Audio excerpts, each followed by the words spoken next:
and welcome to the Now TV network. And of course, we're glad that you're here tuning in to Remnant Manna TV as well. There's some exciting things as we get ready to look in today's program that I'd like to share with you. My name's David Mathews. I'll be your host today. I want to explain some things to you as we get into this production. We're going to be using some Hebraic terms that many of you may not be familiar with. We'll use the Hebrew names for our Messiah. Many of you will refer to him as Jesus. We're going to call him Yeshua. We may refer to the Father as Yahweh. We'll refer to the scriptures as the Torah. And of course, we'll do our best to explain things as we go so that you're not left hanging with some of these new terms that some of you may not be familiar with. Again, we want to thank you for joining with us, and we're living in some really exciting times. Many of you realize that what's been going on in the world around us, the pandemic that's affected us globally, a lot of the social, economic upheaval that's in the world today, weather anomalies like it's never been seen, earthquakes on a grand scale, apocalyptic things that are happening. And you're probably aware of the fact that normal as we knew it just a few months, maybe a couple of years ago, will never return. So what are we supposed to do as a group of believers that are convinced that we're destined for this end time? And I believe Jeremiah 29:11, which says, I have plans for you. And this is the Father speaking in first person. He's speaking to you. I have plans for you, and they're plans for good and not for evil, to bring you to an expected destination. And so if we see all of these events unfolding around us at such an exponential rate, and they look like they are in fact evil, yet he said they are plans for good and not for evil. And so he's allowing these things to happen to bring us, and who is us? We need to define that. The believing community, the body of Messiah. And I believe that there are many names that will fit this particular group of believers, people. You can call us the body of Messiah. I believe we can also be referred to as the church. I believe we can be referred to as the bride. But we know that there's some very powerful things that are happening right now in what we would refer to as end time events, and therefore we need to know a little bit about end time prophecy, what's going to happen. So I'd like to set the stage for you and just explain to you that here at Remnant Manna TV, we're convinced that there are some biblical patterns. Father, throughout the Torah, uses patterns as a repetitive way to teach us things. We have the first man and woman, Adam and Eve, that gave us an indicator of what the marriage unit was supposed to be like. We see the Moshe being given the blueprints, the pattern, the tavnit, if you will, in the wilderness, designed after the pattern in the heavenlies. And so there are a lot of patterns and parallels in the scripture, especially in the Old Testament, that many of us that have cut our teeth in the Christian church, spending most of our time in what we refer to commonly as the New Testament, we call it the Brit Chadashah, that we have actually become alienated with those fundamental patterns and the understanding thereof. And so what I'd like to do is to take you back and show you some patterns that I believe will help you to realize that we are in fact living in the end times, and that Father is not going to leave you hanging. But the doctrine that many of you may be espousing, called the rapture, is just simply fallacious, and it's not going to take place. And the reason for me sharing this with you is because there are a lot of pastors and teachers, apostles and prophets out there that are not preparing this body of believers, you that are listening to me this afternoon, they're not preparing you for the events that are coming on like a runaway freight train just in front of us. And so that's what we want to try and do here at Remnant Manna TV. And if you research those patterns found within the Torah, they actually reveal methods that have been used by the Creator for generations. And those methods have not changed. He tells us unequivocally in Malachi chapter 3 and 2 Peter 3:8 that I am Yahweh, I do not change. And so if he used something in the beginning there in Genesis, he's still going to use that same mechanism in the days in front of us. And so we need to understand exactly what's about to happen. And so many of us believe that Revelation 18:4, which says, come out of her Babylon, meaning this structured system, whether you want to call it a religious system, a political system, an economic system. We believe that that's a mandate that's been given to us as a company of believers, that we're to extricate ourselves from that system, much like the children of Israel extricated themselves from Egypt in what would have been known as the Exodus. And you can see that there in in the well-known book called the Book of Exodus. Now, it's important to us because we believe that there is, in fact, going to be a much greater Exodus. What do I mean by that? Well, I'm convinced that this coming out of Babylon, coming out of the structured system, coming out of the religious harlot system that is preparing you for the advent of the anti-Messiah, the biblical archetype of our Messiah, Yeshua, we believe that that mandate is in front of us. And as we begin to extricate ourselves from it, albeit in the midst of chaos, listen to me, those quote-unquote evil plans that we were talking about earlier, those plans have been designed by Yahweh to prepare you for these events on the horizon. And this is simply the greatest time in creation to be alive. And so that being said, if there was a first Exodus in which Yahweh extricated his people from Egypt, also known as Babylon, spiritual Egypt, spiritual Babylon, then I think it would not be a stretch for us to expect an even greater Exodus to occur following that same pattern. That being said, we spent some time at our congregation sharing with our people about the Exodus plagues and what happened there and how they parallel to a very minute detail what's taking place there in the book of Revelation. And we also saw that the first 3 plagues, go back and look at it. Most of you are familiar, you know that there were 10 plagues. Those first 3 fell on both Israel and Egypt alike. Now let me ask you something. Why is that important? Well, again, back to that doctrine called the rapture. Many of you have been taught that you're going to get a get-out-of-jail-free card and that you will be taken out of here before any of these things happen. But Yahweh makes it very plain in the New Testament that judgment must begin at his house first. Now, if he doesn't judge his house, and I want you to understand something, a man that does not discipline in his own household is nothing short of an ignorant individual, in my opinion, because the destiny of his house lies in structure and order and the discipline that he administers. And so for father not to discipline his house, in my opinion, would be a travesty like we've never seen. And so if judgment's going to begin at his house, then we have to ask ourselves, are the first 3 plagues that we saw there in Exodus and the plagues that we see in the book of Revelation? And by the way, the book of Revelation is not, let me emphasize that, it is not in chronological order. Many of the books in your Bible are not in chronological order. And so if you don't go back and familiarize yourselves with them, then you're actually set up for grand delusion in the days that's in front of us. Now, why, again, is this important? Well, if the first 3 plagues fell on Egypt and Israel, and you can see that in chapter 8 of Exodus, and you can see it in verses 22 and 23, you find that after those first 3 plagues fell, it was only then that Yahweh made a distinction between the 2 people groups, Egypt and Israel. So that the 4th plague, the first 3 fell on both nations. The 4th plague, when it came, there was a distinction made between Israel and Egypt. And so if there is, in fact, going to be a distinction made between the believing community and those who are not believers in the days ahead, I submit to you that it's not going to be a rapture in the truest sense of what most of you expect. In fact, if you want to look at the first pattern and the only pattern of a quote-unquote rapture, you can see it in the account of Noah. And you find that in Noah's day, the righteous were left in the earth in the sanctuary called the ark, while the wicked were harvested and taken from the earth. And so there's your biblical pattern.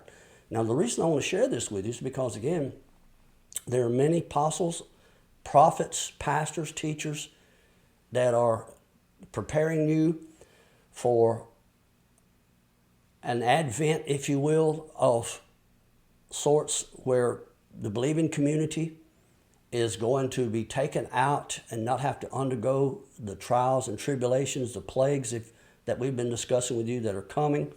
And so just for the sake of argument, if I'm right, then many of you, your lives are in peril because you have not been prepared for these things. But if I'm wrong, then I'm still preparing and we'll be okay. But for the sake of argument, if what you've been taught is wrong, and listen to me, we wouldn't be where we are today if we hadn't been wrong ourselves before. And so we're convinced that what is about to happen is that Father is about to allow things to happen in the earth that's going to bring his people out of Egypt or out of Babylon, and the sole purpose for these things being allowed to happen is so that we can be purged, judged, if you will. The reason for judgment is not to punish you all, albeit sometimes judgment is necessary in order to punish, discipline, correct, if you will. But sometimes judgment is needed in order to exonerate you. And I believe that what's going to happen, rather than the conventional way that the church has looked at this group of believers called the church or the bride or the body Messiah, many of you have been taught that when we leave out of here, we're going to leave weak and beaten and broken down and then almost overwhelmed, just barely making it in by the skin of our teeth, so to speak. Here at Remnant Manna, we're convinced that this is the single most defining hour for the body of believers that creation's ever seen, and the sole purpose for you being born today, because we're part, and I believe you are as well, if you're listening, you're part of that latter-day generation. You've been raised up just for this hour. And you're going to be called to stand in opposition to the great Pharaoh of this age, just like Moshe and the children of Israel stood in opposition to the Pharaoh of Egypt. You're going to be called to stand up in opposition to the Babylonian Pharaoh, also known as the Anti-Messiah. And that's one of the reasons that many of us prefer calling ourselves Hebrew roots. Or, for instance, that word Ivrit or Hebrew literally means those that have crossed over or those that stand in opposition to.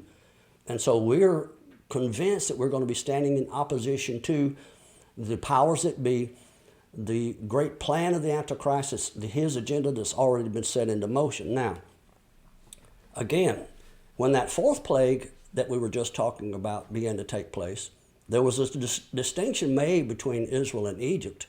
And those people that had settled in the place called Goshen were protected. And so we have to ask ourselves, why was it that Yahweh allowed those first plagues to intervene and touch both nations? And then after those first three plagues, why did he make a distinction between his people? And if in fact that is a biblical pattern that we can expect in the days in front of us, then we must assume that we're also going to be going through those first three plagues. And then at some point, Father's going to make a distinction between us and the powers that be, the wicked that are in opposition to him. And so we need to know where our place of sanctuary is. Now, again, it's very powerfully evident that even in the New Testament, that it itself is replete with some hidden connections between these same events that we're talking about, the first Exodus and the coming greater Exodus. And these connections should serve, in my opinion, as a tool to both inform and to equip you as the body of Messiah, the believing community, the church if you want to, for our coming deliverance and the appearance of our deliverer. Now that's something that's really important. You need to know not only when your deliverance is coming, how your deliverance is going to come, but you also need to know who your deliverer is going to be. Because if you're not, then you're set up for failure. Great deceit is coming. Strong delusion is coming. And in fact, in Thessalonians, we're told because they didn't love the truth, that Yahweh himself would send strong delusion. And so you need to know the truth. It's the truth that will set you free. And that's why here at Remnant Manna TV, we always talk about 2 Timothy 2:15. And it says, study to show yourself approved unto Yahweh, workmen that need not to be ashamed. And how can you keep from being ashamed? By rightly dividing this word of truth. And so what I want to do before we go too much further into discussing these plagues, I want to talk to you a little bit about your deliverer that's going to come. And I want to just mention to you that if we are expecting a second Exodus, we are going to call it the greater Exodus. And the Old Testament really refers to that. And there's a lot of people that around the nations now that are beginning to come to terms with this particular phrase and understand that there is in fact a future Exodus. The outcasts are going to be gathered. And most people say, well, that's not the church, that's Israel. Well, you need to know who Israel is and who the church is. And you've been taught that the church has replaced Israel. Again, that's one of those fallacious doctrines that is simply not true. I submit to you that the church is in fact Israel. And they're one and the same. It's just that we've been taught to call ourselves by two different appellations. And the word Israel in Hebrew is the word or phrase Yisrael, and it literally means those that stand up right before El or before Yahweh.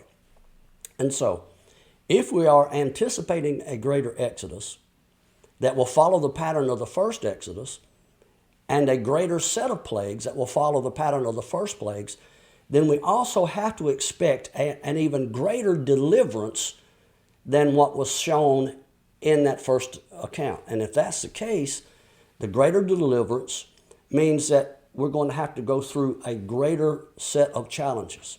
Now, every student of end-time prophecy spends quite a bit of time studying these conditions that we're talking about, trying to set the foundation here today, in which the appearance of the anti-Messiah, who is the archetype of the deliverer that we're talking about in the first Exodus encounter, the Antichrist, if you want to call him that. And it's also an established fact that our Jewish brothers, who deny the fact that our Messiah Yeshua was in fact the Messiah and that he came the first time as Messiah, they're also anticipating the appearance of their quote-unquote Messiah. And if that's the case, it's sort of like the old phrase, the old cliche about an immovable object meeting an unstoppable force. Those of us that are going to be caught in the middle of those two need to know what's going on so that we can exploit the advantage of the knowledge that Father is giving to us right now. And so I would just presume that if you've tuned in and you're still listening thus far, that you would also think that it's of paramount importance for us to know who the believing community is, how to identify the believing community, and also how to know and to anticipate the coming deliverer. And so go back again to this first pattern, back in, in the book of Exodus. You know the individual that was actually cast in that first mold, if you will, of deliverer, and that was, of course, Moses. We call him Moshe. Now, granted, Moses, was a representative of Yahweh himself, but you also need to understand that he functioned in a dual role because the word Moshe, or the name Moshe, is actually translated as one from out of whom the water is drawn. And so Moshe could actually have been referred to as a source of the living water. Now you fast forward to the New Testament, looking at the character and the nature of our Messiah Yeshua. He was also the source of the living water. He was the fountain of living water. And so Moshe and this coming deliverer in the greater Exodus that we're speaking about and anticipating, then they should actually be, identical twins, so to speak. And so I want to just ask you a question. Based on what we've just said, do you think maybe that, or perhaps that it's going to be our Messiah, Yeshua, Jesus, as some of you call him, who arrives bodily on the scene to extricate us right at the right moment and lead us out of the clutches of the evil one? Well, most of you would have quickly and loudly proclaimed, yes, we believe that. Well, let me just ask you this. If you just do a little bit of scriptural research, and I'm going to give you a plethora of scriptures, it seems to me that as these outcasts are being gathered from the four corners of the world, which comprise the house of Israel, also known as the church, the believing community, those that are being gathered out of Babylon, again, out of spiritual Egypt, that the Messiah arrives after that particular gathering takes place. Let me give you, hold on. Don't accuse me of being blasphemous. Look at what Psalm 110 verse 1, Matthew 22:44, Mark 12:36, Luke 20 verse 43, Hebrews 1:13, and chapter 10 verse 13. Look at what they say. Now, just to kind of help you to understand this a little bit, I'm going to take Psalm 110 verse 1 and we're going to break that down for you. And we're going to show you that each of these verses speaks of the Messiah sitting at the right hand. We know that the right hand signifies the hand of authority, the position of the firstborn, the individual who is entrusted with carrying out, implementing, if you will, the plans of the Father. And so he's found sitting at the right hand of Yahweh the Father. Note what it says, until Yahweh himself, God himself, makes the enemies of this same Messiah his footstool. Now, did you hear what I just said? He's going to sit at the right hand of the Father until the enemies of Messiah are subjugated. And so you have to ask yourself, who's going to do this subjugating? Who's going to bring the enemies underneath the sovereign power and authority of the Most High? Now, conventional thought would tell you, well, there must be some individual or group of individuals who's capable of standing up and taking care of the Father's business. And I'm reminded of Romans chapter 8. And many of you are familiar with it. There's a couple of verses there. One says that as many as are led by the Spirit of Yahweh, Spirit of God, these are the sons of God. That word sons there in the Hebrew language, in the Greek language, is the word huios. And it means a fully matured son who's capable of taking care of the Father's business. And then later on in chapter 8, around verse 14, I believe, it says that creation itself, listen to me, creation is not just limited to what you can see around you. Creation is more than just the earth. Creation includes everything that Genesis chapter 1 entails. And it says creation is groaning for the manifestation of those same sons of God. Now that word manifestation literally means the bodily making visible and their ability to demonstrate something. And so creation is waiting for those same sons of God to do what?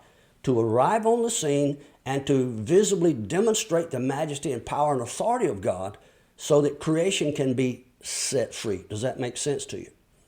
And so what we need to understand is that Yahweh does things in the earth primarily through his people. And so once again, hold on for a second and let's go and look at what Psalm 110 verse 1 said. The Lord said unto my Lord, sit thou at my right hand until I make thine enemies thy footstool. Now I want to break a couple of these words down in the Hebrew language, and I want to show you how important this is. The word for sit here is the word yeshav, and it means to dwell, to remain, and to abide. But when we break that down, you have the yod shin bet root, and that yod prefix indicates third person future tense, he will, while the shin bet root produces shuv, to return. So yeshav can also connote the condition of being married, to cohabitate with, to dwell with. And so it's my opinion that there is another pattern here that is about to be demonstrated in the manifestation of the sons of God, and that is the relationship between the husband and wife, the marriage pattern, the marriage relationship that you see established, that first pattern, all the way back in Genesis chapter 1 and chapter 2. And it's my opinion that the two, the man and wife, will actually see the return of the Messiah and his presence be manifest in their lives as they become one, husband and wife. Now, when you look at that same root there, the yod shin root, it also can indicate the return or restoration of possession or property, while the Hebrew letter bet indicates the house. And why am I sharing this with you? Well, if we're expecting a company of individuals to rise up in the last days who are going to go through great tribulation, who are going to be purged and judged, then we also have to know how to identify that company of believers. And so that word yeshav, sit, as in sit on my right hand, points toward the union of the bride and her husband as the point where Messiah actually becomes visible, and he is then manifest. And as he manifests himself in their lives, listen to me, you can do that on a regular basis as you speak the word of God in your life and in your surroundings. Your words literally have the ability, they're seed planted, and as they produce fruit, they become manifest in your eyes. And so as that manifests, then your inheritance, your property, is being restored to you. And if you don't really understand that, then you need to go back and look at the role of Moses in Exodus. Moses was the deliverer of the people, but Moses actually put on the garment of the Messiah, just like we're admonished to do. Put on Yeshua, put on Jesus, put on the Word. And so it's that garment of the Word that's put on as the two become one. Now, if what I'm saying is true, then the bride literally puts on Messiah. And so I have to ask you, is it possible that as the bride, this company of believers, see, if we believe we're the bride, he is our groom, the two of us become one, just like Adam and Eve became one. They became echad. And if that's the truth, is it possible that we could be the ones that's following in the role of Moshe, the one out of whom the water was drawn, and then in the days in front of us, it will be the bride that will be the source of living water on earth? Stop for a second. I know that may be foreign to many of you, but who is it that is teaching the word of Yahweh now? Who's teaching the word? It's the bride. Yeshua is at the right hand of the Father. And so we're the one out of whom the water will be drawn. And remember in John chapter 7, verse 38, the Messiah himself speaks. He that believeth on me, as the scripture says, out of his belly shall flow rivers of living water. That's why we're being admonished to make teshuvah, to make a return to the living water of his word, the Torah. Now, there's a lot to cover here.